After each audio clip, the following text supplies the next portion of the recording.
85, 86% of decision makers, they felt that the integrations of the two businesses coming together took much longer than expected, which then has the knock-on effect of delaying the value. Welcome to a brand new episode of the M&A Mastermind podcast presented by Cornerstone International Alliance. I'm your host, Nick Olson. On this show, I get the opportunity to talk with the brightest minds in lower middle market M&A. Together, we discuss industry intelligence, deal management, shared successes, specialized expertise, and much more. If you serve the small to medium-sized business owner, this show will offer you tactics and insights you can use and implement now to become a master in M&A. Hey everybody, welcome to a brand new episode of the M&A Mastermind podcast.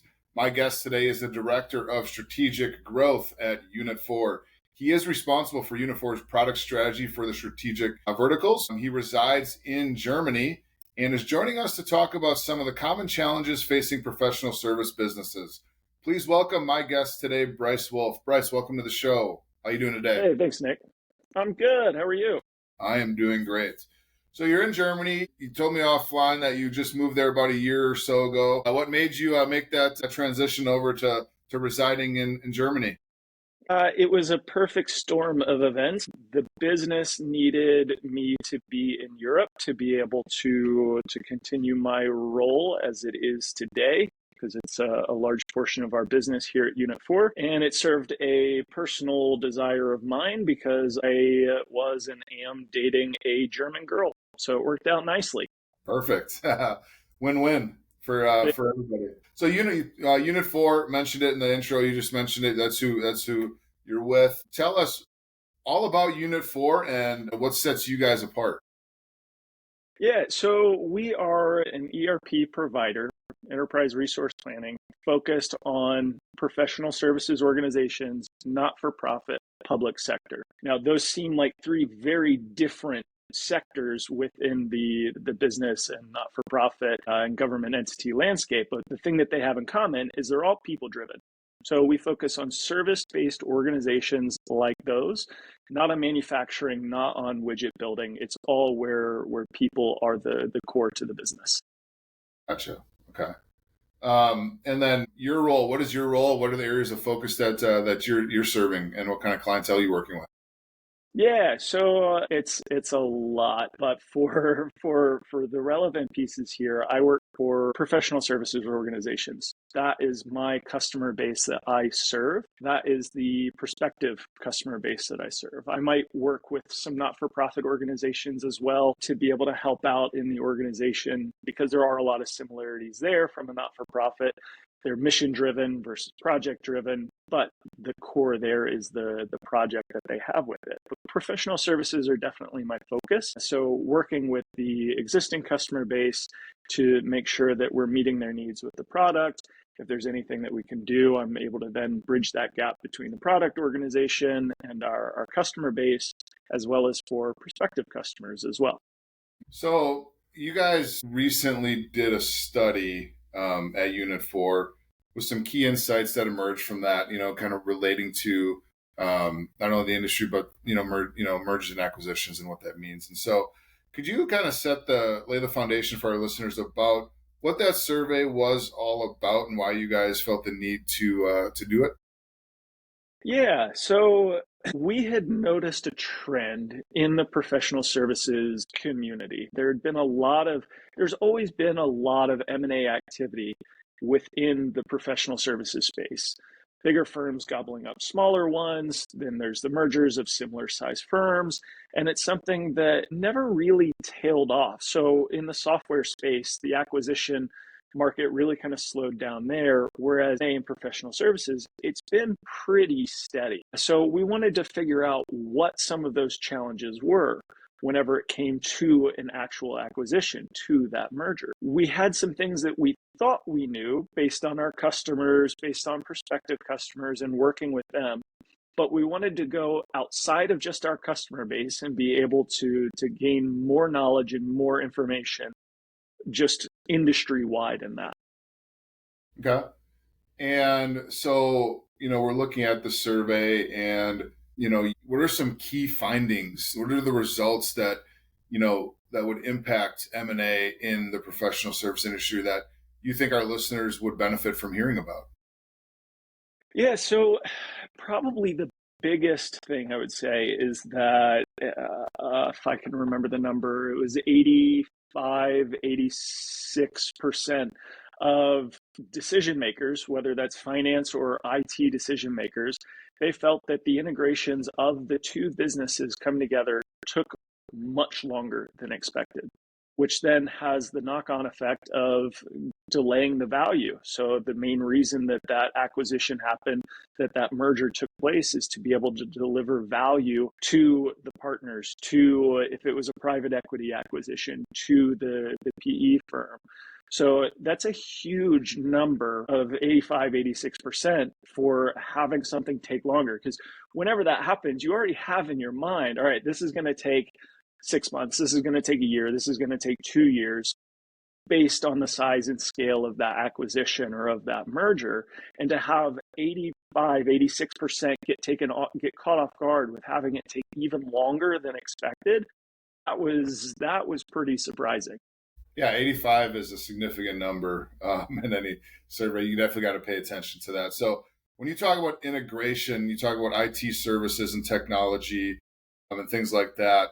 What are you hearing about? So you're talking like back office, like modernization, like things like that, and integrating that with the new company and the current client. Is that the work that you guys are doing to help make that transition more seamless? Yeah, that's certainly something that whenever we develop new capabilities in the product, as we go through and look at our offerings within the setup for it, that's something that we certainly do, because we know that a large set of our clients need to be able to onboard a new acquisition quickly. So that's something that when we have the capability today to be able to onboard a new acquisition quickly, for a professional services organization, and everything we do, everything we develop, we make sure we keep that in mind to not make it even harder, because I think it takes about 8 months on average to be able to have a new acquisition. But many, I think it's 1 in 5, can take over a year to integrate that. And that's not just technology, that's the people, that's the process, that's the ways of working, that's everything else. But we offer the technology. So we want to make sure that we remove that technology roadblock. So that way, when there's an acquisition happening, when there's a merger happening, the people in the process can be focused on by the teams that are doing the acquisition, and technology doesn't need to be that roadblock for them. How much in advance are you working with your clients before the talk about a sale happens? Are they ready to go? Are you trying to get them, well in advance where you can just be proactive? Like, how does that work? Yeah, so most people that are using our ERP or even another ERP, if it's something that is fully set up in an actual ERP, not spreadsheets, not something too basic, because I was working with a partner that specialized in M&A, and he was telling me that one of the biggest pitfalls that he sees for firms that are trying to be acquired is they still run their business on spreadsheets. They run it on QuickBooks, or they run it on something else that is just far too basic. Because if they're looking to be acquired, they need to have some sort of technology there to be able to show that audit trail of transactions, to be able to have the books in a clean and orderly fashion, to be able to do the due diligence prior to the acquisition. And that's something that we specialize in, is making sure that firms are set up for success there.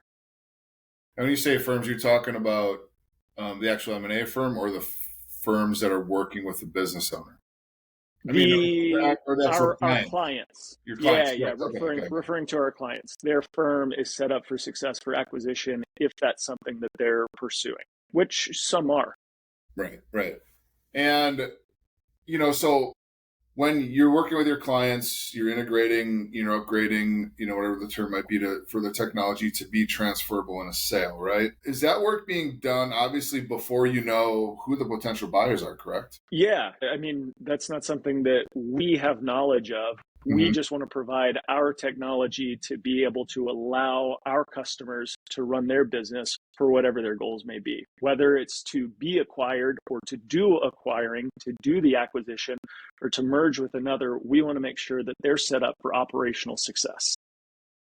And so, regardless of who the buyer might be, you're essentially putting in systems in place, so they will be ready to go and integrated with whoever the buyer is.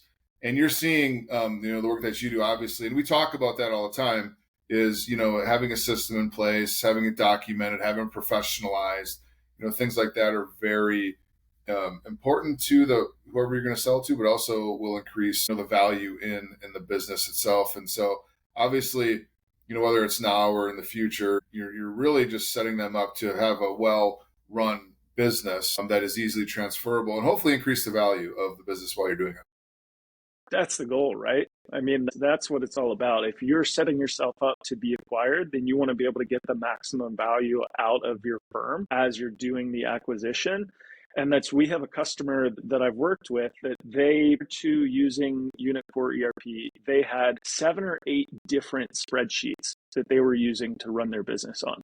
So it was for each entity that they had, it was 7 to 8 spreadsheets.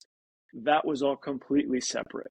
In preparation for the sale, they adopted Unit 4 ERP and they used that to be able to get maximum value out during the sale.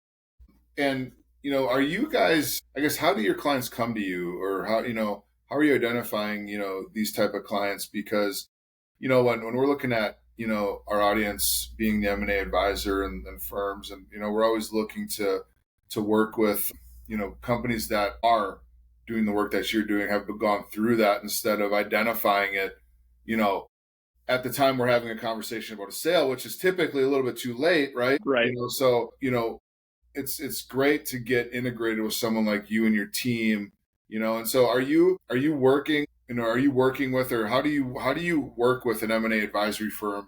Let's say an example of a client maybe you have in the top of your head that is working with you, and they say, hey, Bryce, we're ready to sell. Like, how does that conversation go, and how do you find and help and connect them with a firm that can eventually sell their company with them and for them? Yeah, that's actually not something that is a responsibility of mine. Working for the vendor, I don't make those relationships. I don't do that, but it's the industry events that I attend. So there's a number of events that I attend, of groups that I'm part of, where we have these face-to-face event, I guess, is kind of too generic of a word, but it's a leadership group where people get together, where you have a mixture of technology vendors, such as myself with Unit 4, but then you have M&A advisors, you have professional services firms, you have legal firms, you've got everybody kind of getting together to share their experiences. So what is it that they've been seeing? What are challenges that they've had, whether it's with the technology side or if it was with the actual legal side, with term sheets, things like that. So it's not that I put people together, but I learn from them. So I hear their challenges. I know what it is that they're facing. So that way I can bring that back to the product team and say, hey guys, this is something that I just heard is a huge challenge for a company that's being acquired. We need to make sure that we have clear traceability here for when this project changed hands, or when this timesheet was approved, or when this expense report got paid out. We need to have full traceability there. So we make sure that we have that to set them up for success whenever that sale happens. Gotcha. So what are some of the biggest operational or system related issues your clients face, pre-sale? I should. Yeah. So one of those would be a lack of having standard process. So and this is beyond the technology, right? Because technology is obviously part of that, but without having a standard process. So what does it look like when a project gets created and you start staffing it and you start working on it? What is your timesheet policy? What is your expense policy? What is your procurement policy? What are all of those? Is it something that you actually have? Do you have it documented, or are people allowed to just go out and do anything? For smaller firms, that might be what it is, because it's easier. But when it comes to the acquisition, when it comes to that sale, it's better to have those policies in place. So having that lack of a standard process, that's going to be a big thing. Then when it comes to the system side of things, that's of course a challenge as well. But that's one of the biggest things is certainly the lack of a standard process. Is your answer the same, or maybe it's different when you're talking pre-sale compared to during the M&A process? So let's say we, and it's something that, are you working with clients? Are you brought in during the actual transaction process as well? No, I'm not. As the technology provider, that's something that we like to stay hands off with that. There might be a professional services consultant from Unit 4 or from a partner of ours that is actively engaged on a project, and so they'll be aware of it. But as a vendor, that's not something that we want to take part of, because that's up to our client. We want to make sure that they have the best technology for it, but it's not something that we'll get involved with in that side of things. Gotcha. So are you guys, so let's say an M&A advisor, and maybe you've had the situation where an M&A advisor identifies, maybe it's during the valuation process, where they've identified, some issues, the value is not what the business owner wants it to be. And a lot of it might be related to their, integration, their processes, their systems, their technology. Are you, and then hey, you need to go work with someone, they send them to Unit 4.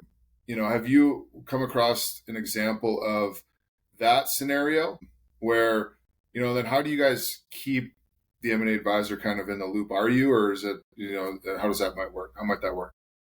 Yeah, so that would be just a standard part of the vendor selection process. So that's something that I have certainly seen whenever the M&A advisor is working with their client, with that firm, to go through and have a next generation technology solution for it. So there's somebody that we took from spreadsheets, believe it or not. Although I think you probably do believe it, that spreadsheets are a common financial tool for professional services firms. Yep. So worked with them, with the client of theirs that they sent to us. We worked with them to be able to uncover their needs, worked with them to be able to see how our solution fit for them. That way they were able to quickly get off the ground and running. So that way they could start running their business on it. So they got immediate value from starting to run their business on a technology platform that suited their needs. And then from that, they were able to get that sale that they were going after at the price that they wanted. So that was definitely something that we've done. Yeah, I would imagine, for our audience, if you identify there's a need, they're just, they're on spreadsheets. They don't have anything documented. It's not very transferable. Value is low. Like, this is something that can increase value.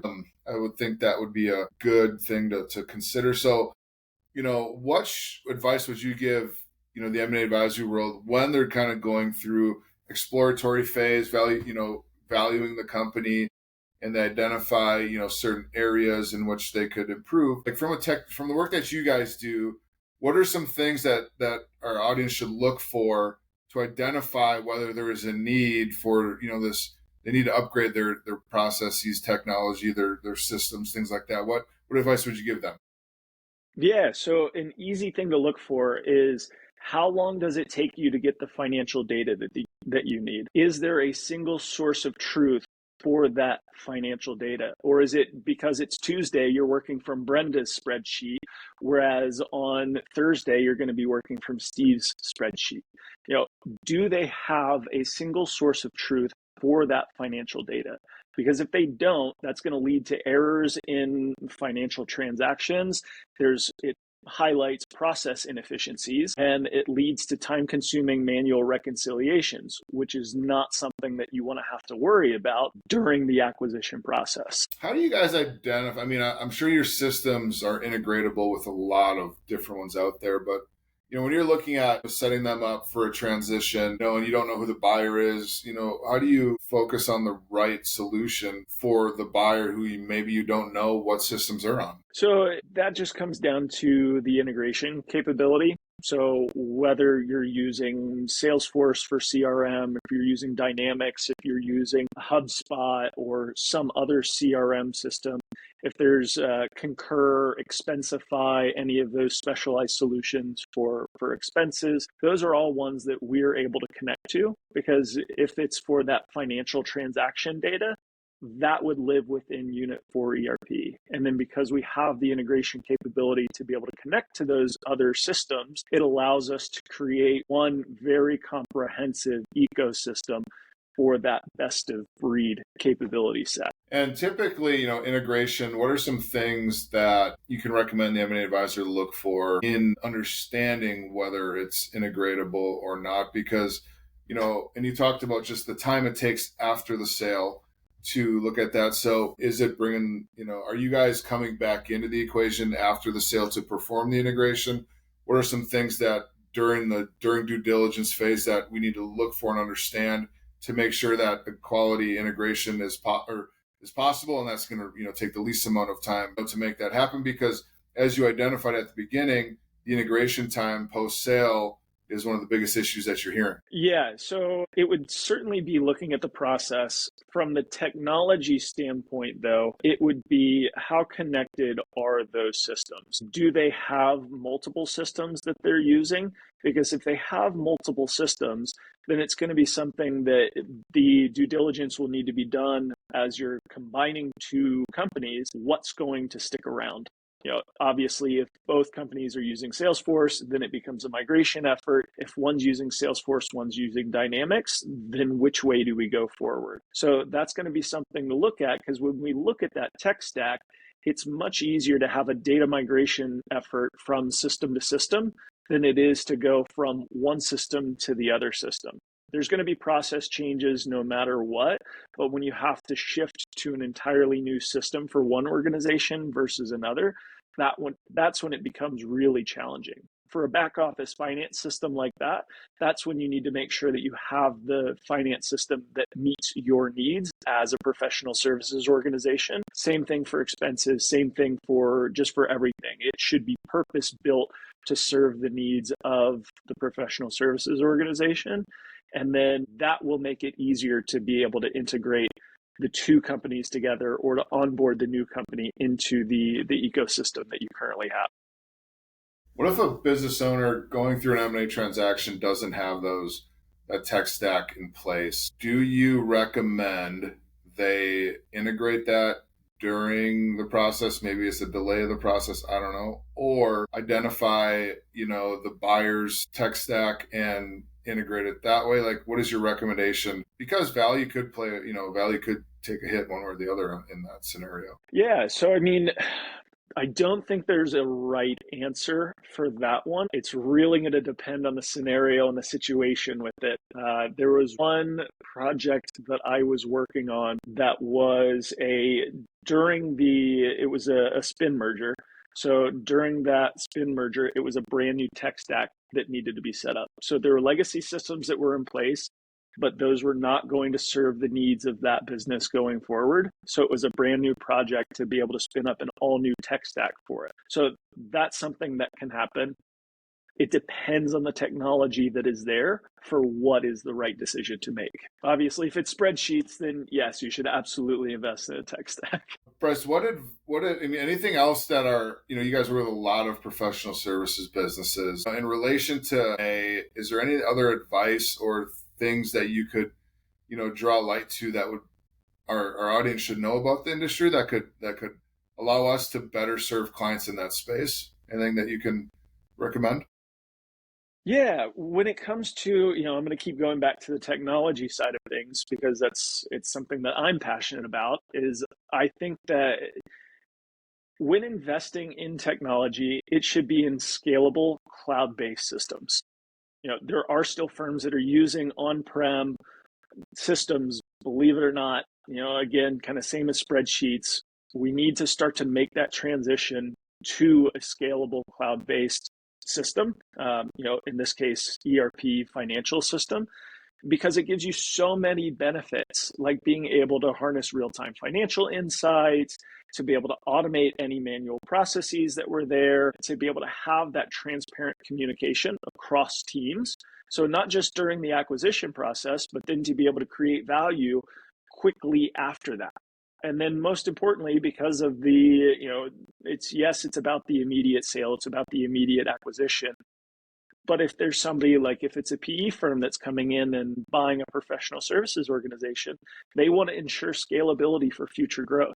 And having a scalable cloud-based ERP solution for that, that would certainly be something to set you up for success. Bryce, thank you. This has been a lot of great information about your ERP system, the capabilities. One last question: what would your pitch be to our audience to recommend Unit4 to their clients to make sure that and what sets you guys apart? Again, I know we asked that at the beginning, but just to kind of cap off the discussion, like what sets Unit4 apart? Should our audience check into you guys for their clients and all that good stuff? Yeah. So at Unit4, everything that we build is focused on our core customer, which is a service-based organization. So professional services organizations are at the heart of everything that we're building. As we look at our own M&A opportunities, everything that we do is all centered around those service-based organizations. So everything that we have built, everything we're going to build, everything is always centered around that service-based organization to make sure that they get the most value out of our system, because that's who we serve. We serve people that serve people. Awesome. Where can our audience learn more about Unit4? Unit4.com is a great place to take a look. From there, you can get in touch with the right people for it. And I'm, of course, happy to work with anybody directly. Awesome. Bryce, thank you for joining the show today. A lot of great information and some interesting insights into just system integration, the importance of it. We all know our clients need it, but to get it at the right time and to get the right integration and the right systems in place and the right technology stack is an important decision to make. And I think our listeners would be happy with conversations and working with you guys to help their clients out as well. That's it for our episode of the M&A Mastermind podcast today. Do Bryce and myself a favor, like, share, comment, subscribe, all those great things. Pass this episode on to anybody who you think might benefit here from our conversation. Tune in every week as a new episode airs every Thursday morning. You can find all of our episodes at cornerstoneia.com. Thanks for listening here today. Until next time, take care. Thank you for joining us on this episode of the M&A Mastermind podcast, and a special thank you to our presenting sponsor, Cornerstone International Alliance. If you enjoyed today's discussion, don't forget to like, share, and comment. We'd love to hear your thoughts. Make sure you hit that subscribe button so you never miss an episode. We'll be back next week with more insights, strategies, and real-life experiences to help you take your M&A game to the next level.